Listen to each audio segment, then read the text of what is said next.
Uh-oh.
So my heart is with Rolly. I'm hoping that Rolly catch Ryan and put his damn lights out.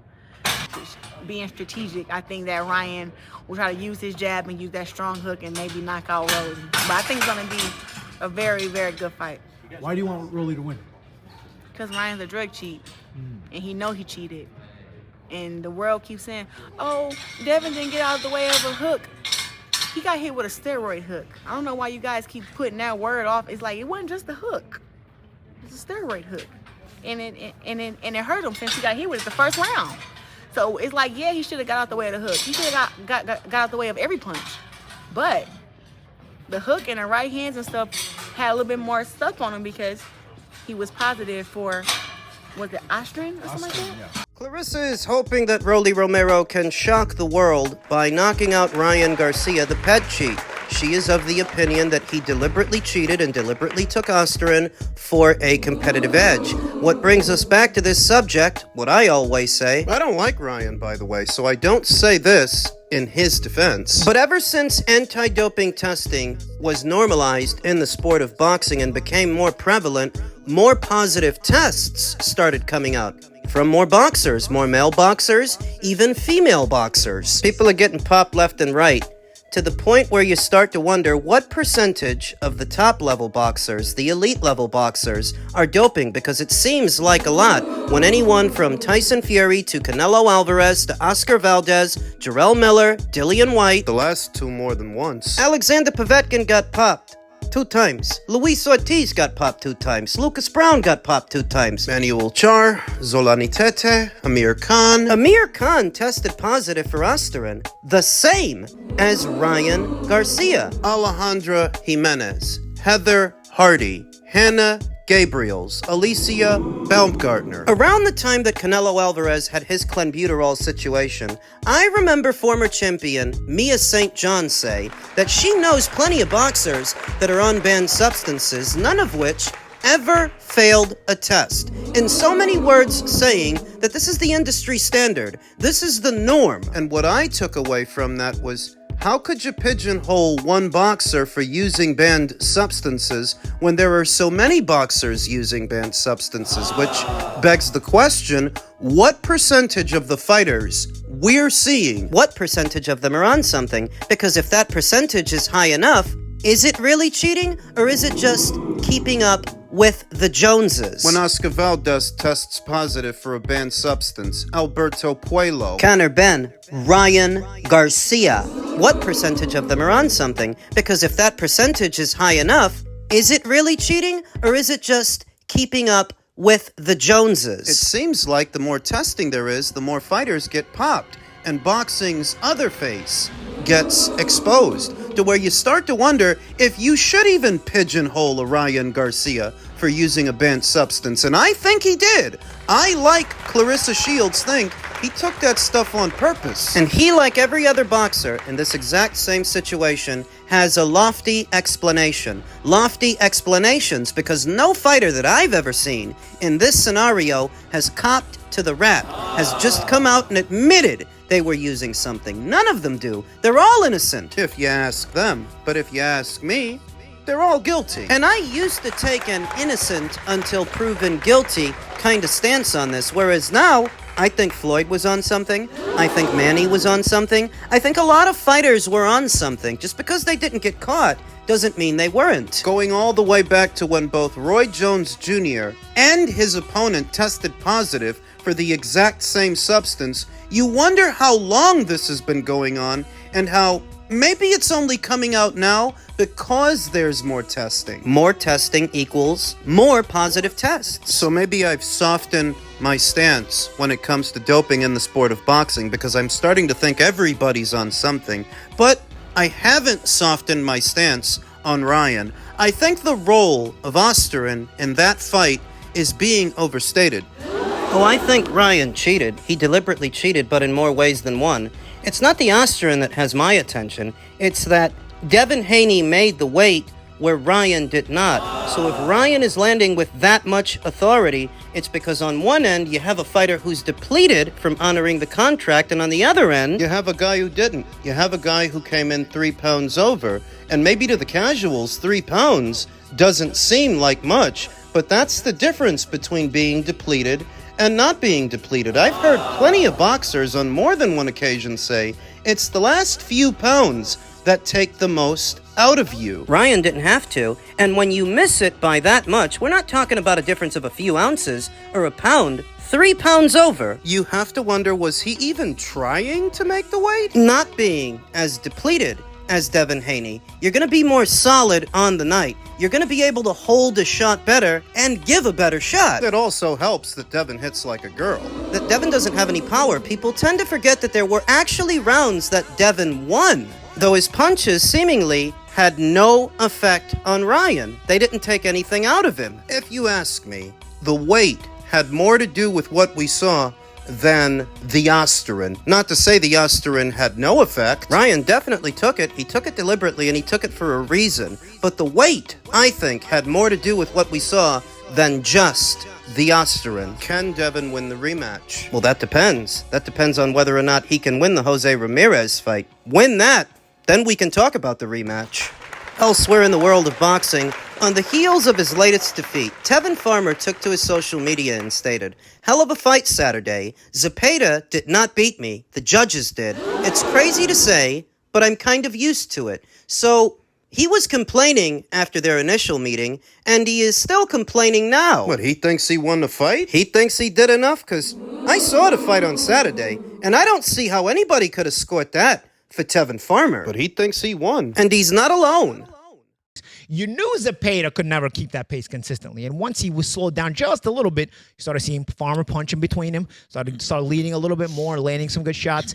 And before you know it, the fight's back competitive again, and it's back up in the air. And now Farmer thinks he also could have been given the decision. But in this case, you know, you're in Cancun.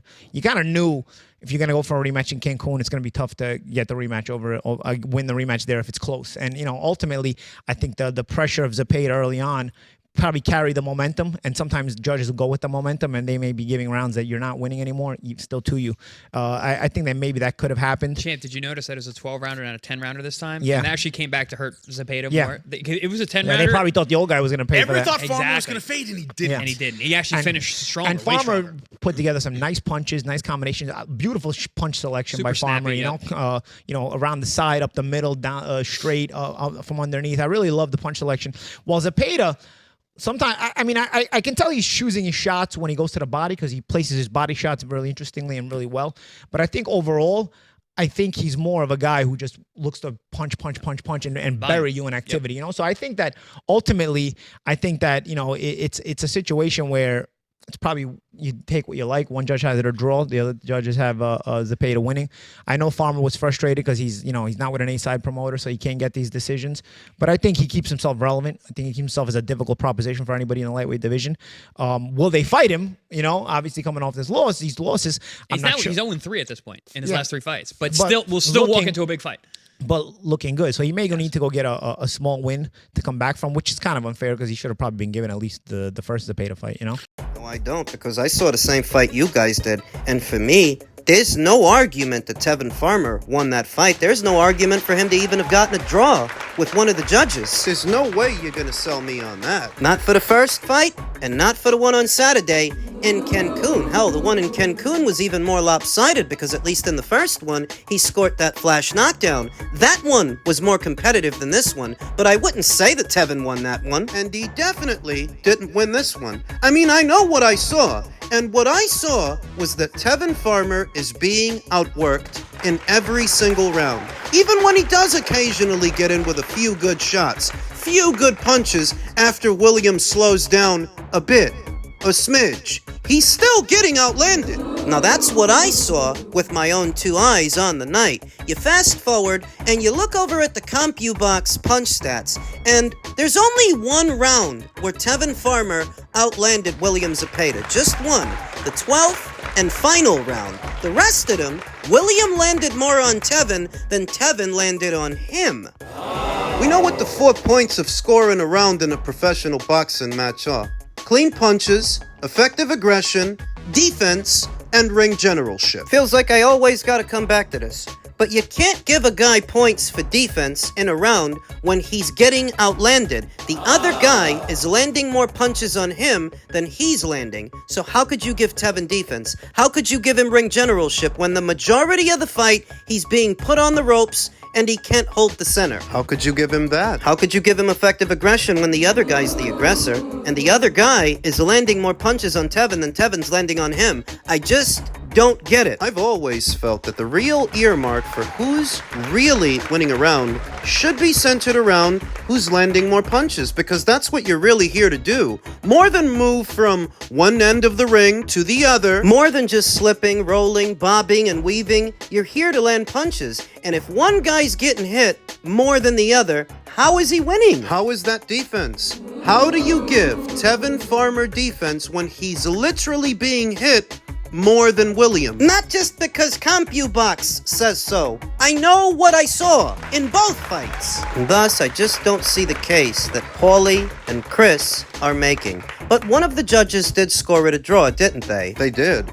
But a draw is not a win. So it just seems like they're trying to turn a moral victory into an actual one. That granted, he endured. He didn't get stopped. He didn't get knocked out. He hung in there.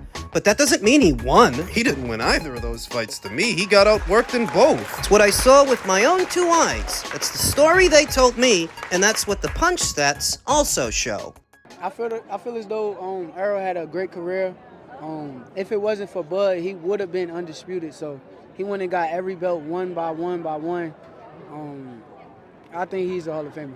It's not a strong enough case for me, the one that Shakur is making, that if there were no Terrence Crawford, Errol was en route to becoming undisputed, and for that, he should get into the Hall what is tantamount to woulda, coulda, shoulda, if you condense it. It's a little more than just a postulation. Is that what gets you in the Hall of Fame now? Is that how low the bar is? You don't have to actually do it, you just have to come close, and that's good enough. Now, there are other fighters out there that are literally more accomplished than Errol, and their names don't come up in these kinds of conversations. Japan's own Kenshiro Teraji is a two-weight, two-time unified champion, where Errol has only ever been unified once, and that was at one weight. Kazuto Ioka has been unified, and he's been a champion in four separate weight classes, but we don't hear his name brought up in Hall of Fame conversations, but Errol's is. Why? At the very most, he was a unified champion,